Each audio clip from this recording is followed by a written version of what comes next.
Je m'appelle Gaëlle.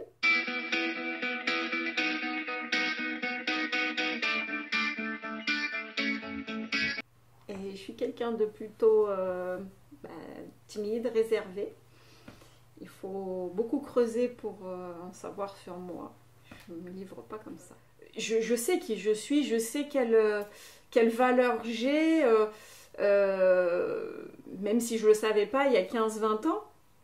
Mais aujourd'hui, même si je ne suis pas très âgée, je sais quand même qui je suis. Mais voilà, il y a certainement des choses que je ne sais pas de moi et que j'apprendrai au fil du temps. C'est une phrase que j'ai souvent dite. J'écris bonne avec un C. Je suis trop bonne, trop conne. J'ai beaucoup donné et pour rien en fait. Parce que j'ai ce côté où je veux toujours aider et puis des fois je me suis fait de nombreuses fois avoir et du coup mais bon, ça m'empêche pas de continuer parce que je suis comme ça. Alors qu'on se souvienne peut-être que finalement j'étais quelqu'un de bien, tout simplement.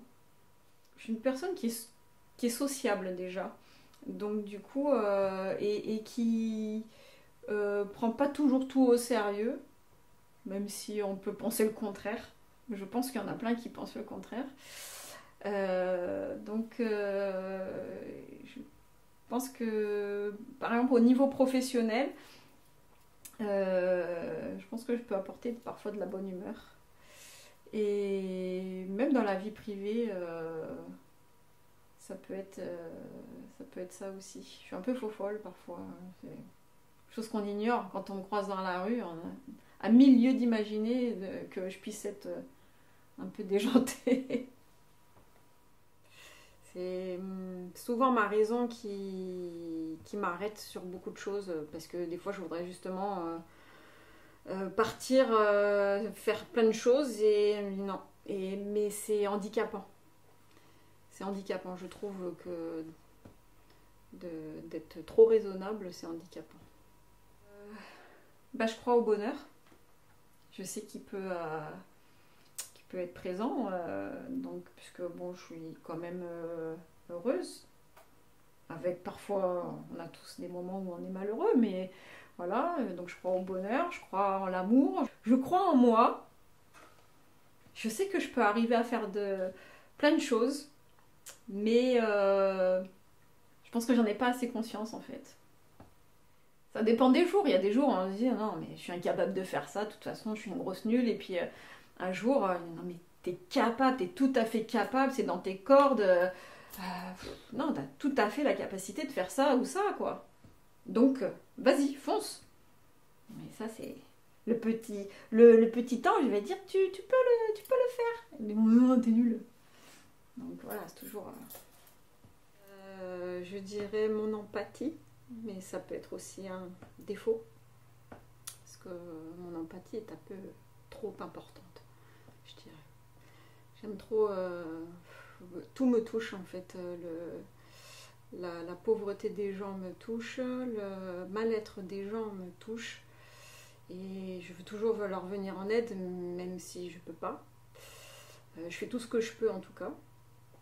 Mais parfois ça me bouleverse à un point où je me mets à pleurer pour un rien, pour des gens que je connais même pas.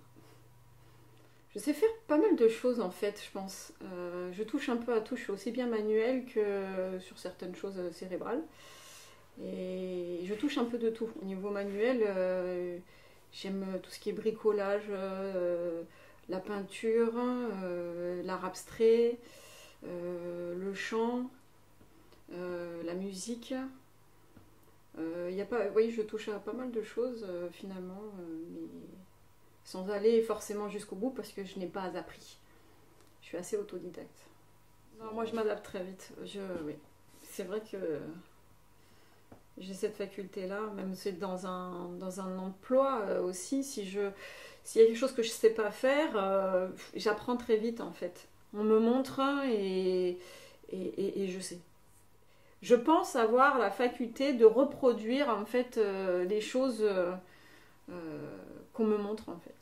J'ai du mal à m'affirmer parce que justement j'ai vraiment pas confiance en moi et je travaille là-dessus depuis que je suis jeune pour pouvoir, pas en imposer, mais justement aller montrer que oh je suis là, je suis pas transparente. Et donc c'est vrai qu'avec le temps, on arrive à avancer de ce côté-là. J'ai fait des progrès, je pense. Et puis petite, aujourd'hui, je pense que j'ai fait du chemin. Je m'exprime pas forcément comme il faut quand je veux quelque chose. J'ai tendance à- je suis assez directe, brute de décoffrage. Et du coup, moi je dis ce que je pense comme ça vient et je réfléchis pas. Et très souvent, c'est pas dit de la façon dont je pense. Et du coup, c'est mal, ça peut être mal perçu et on m'a fait savoir que non, c'est pas comme ça. Si tu le disais autrement, ça passerait peut-être mieux. Ok. Bon. Donc je travaille dessus, mais c'est un travail de longue haleine, je pense. Mes enfants. De la joie comme de la tristesse, puisque ça passe par plein d'émotions. Mais ce sont mes enfants qui m'apportent le plus de bonheur, de joie. Et après le chat. On y revient. Ouais. Tout ce qui se passe dans le monde,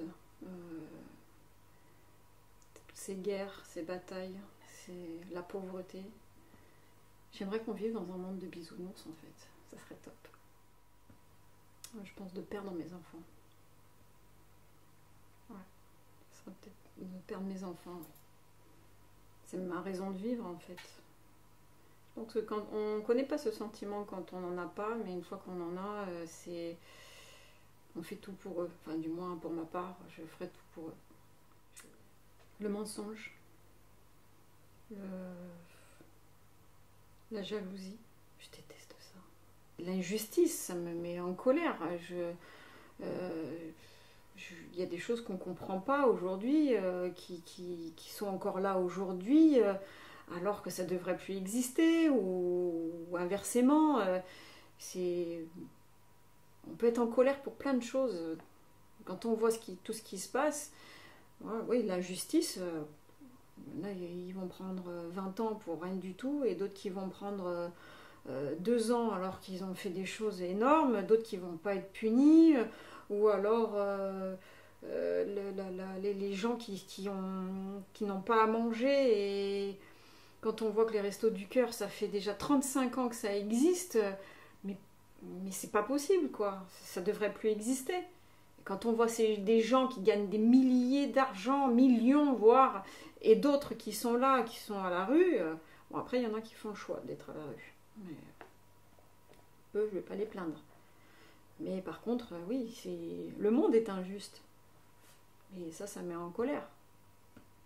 Et je ne supporte pas, c'est ce qui me met très en colère, les gens qui profitent des autres. Je déteste ça et je serais prête à aller leur dégommer la tronche, quoi, parce que je peux pas. Ça me désole et j'ai mal. Et après, il y a mon empathie qui arrive et moi, t'as touché une personne que j'apprécie, même si j'apprécie pas, de toute façon, on profite pas des gens, quoi. Je pense de pas avoir fait ce que j'aurais voulu faire comme métier. Parce que malheureusement, j'ai pas pu faire les études que je voulais faire et du coup, ça me brime un peu, quoi. Je voulais travailler dans la publicité et ben, j'ai pas pu faire ces études-là et je me suis retrouvée à devoir faire quelque chose que je ne voulais pas. Aujourd'hui, j'en vis très bien, ça me plaît, mais c'est vrai que j'aurais préféré travailler dans la publicité. Parce que c'était pas dans les moyens de mes parents. Tout simplement. Physique, mes atouts, je sais pas. Alors, j'ai envie de dire mes yeux parce qu'on me l'a souvent dit. Alors, depuis que je suis jeune, on m'a dit « Ah, t'as de beaux yeux !» Bon, qu'est-ce qu'ils ont mes yeux? Ils sont bleus, et alors? Et je suis pas la seule à avoir des yeux bleus. Si on s'amuse à dire « T'as de beaux yeux » à tous ceux qui ont les yeux bleus, on n'a pas fini, quoi. Jusqu'au jour, mais il n'y a pas si longtemps que ça, hein. Quand je dis il n'y a pas si longtemps, parce que je suis assez vieille déjà, mais il y a peut-être 15 ans, une quinzaine d'années, où on m'a dit, j'ai posé la question, pourquoi tu trouves que mes yeux sont beaux? Bah, je sais pas, il y a des petites taches blanches tout autour de l'iris, ça fait comme des petits diamants. Je vois, ouais, c'est bon, ouais. À d'autres, mais non, je te promets. Du coup, je me suis regardée dans un miroir et j'ai regardé de près mes yeux. Je suis, ah ouais, c'est vrai, j'ai des trucs blancs, j'avais jamais remarqué, j'avais des petits points blancs. Et je sais pas si pour d'autres personnes c'est ça, donc je dirais mes yeux au niveau physique. Après, je sais pas si ça peut en faire partie, la persévérance. Parce que moi, j'aime bien aller au bout des choses. Quand je veux quelque chose et que je pense que ça va le faire, j'y vais à fond. Et il ne faut pas baisser les bras. Tant qu'on n'a pas tout essayé, il ne faut pas baisser les bras. Faut s'accrocher, on y va. J'essaye de l'enseigner aussi à mes enfants et je vois qu'en ce moment, je suis en plein dedans et je vois que ça ne fonctionne pas. Donc je dois mal m'y prendre. Il faut que je tente autrement. J'ai l'impression que je vis 1000 vies en même temps en fait. Quand je travaille, je sais même plus. Je fais tellement de choses que des fois, arrivé à la fin de la journée, qu'est-ce que tu as fait aujourd'hui? Bah, je sais pas, j'ai fait tellement de choses que je sais plus. Limite, si je me listais, je ne reviendrais pas que j'ai fait tout ça. Je rentre du travail, ben, je m'occupe de la maison, j'ai des choses à la maison à faire. Après, j'ai mes activités en dehors, comme bah, le chant qui me prend beaucoup de place dans ma vie parce que j'aime tellement ça que j'ai tendance à trop m'investir. D'ailleurs, que ça peut embêter la famille. Donc du coup, j'ai essayé de beaucoup diminuer ce temps passé chez moi où je chantonne. Je m'occupe des enfants, donc les rendez-vous médicaux et tout, s'occuper du foyer, les repas, voir mes amis, parce que c'est très important pour moi de voir mes amis, j'en ai besoin. Donc partager des moments avec ceux que j'aime. J'ai toujours aimé chanter. À l'âge de 12 ans à peu près, j'ai fait du théâtre musical, on appelait à l'époque, je ne sais pas si ça existe toujours. Et j'ai appris un peu à chanter, le solfège, ce genre de choses. Et je me suis dit, j'adore ça, mais je ne sais pas chanter, quoi. Donc je me sentais toujours un petit peu... je me suis toujours sentie nulle en fait, donc du coup je me dis bon, c'est pas pour moi, mais je vais continuer à la maison, moi je chantais. Je pense que je tiens ça de ma mère en fait, parce que ma mère chantait très souvent à la maison, pas le même genre de musique, c'était plutôt opéra. Mais on passait tout le temps de la musique. J'ai grandi en musique en fait. Même mon papa a joué de la guitare, mais je me souviens pas de cette période-là, mais je sais qu'il jouait de la guitare. Donc au fond, il y a toujours eu un peu de musique chez moi. Et c'est plus tard, en fait, tout en continuant, moi je suis une chanteuse de voiture à la base, je suis pas une chanteuse de salle de bain, mais une chanteuse de voiture. Et du coup, après, j'ai jamais cessé. Et quand j'ai vu que je pouvais apprendre à chanter, grâce à une école de chant, pour pouvoir apprendre enfin à chanter. Et bon, bah, ça se fait pas du jour au lendemain. Ça fait déjà 3 ans et il y a encore du chemin à faire, mais en tout cas, je me régale. Je m'épanouis dans le chant, en tout cas, et ça aide. C'est thérapeutique aussi, le chant. Ça aide beaucoup. En fonction des chansons qu'on choisit aussi, ça permet d'extérioriser certaines choses. Et j'aime ça. Après, en dehors du chant, j'ai pas de passion. J'ai des hobbies, mais pas de passion. J'irai pas jusque-là, puisque j'aime bien voilà, tout ce qui est artistique.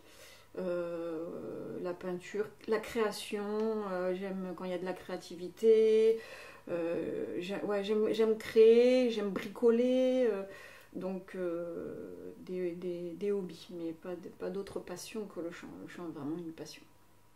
Il y a un moment donné de ma vie, je voulais faire wedding planner.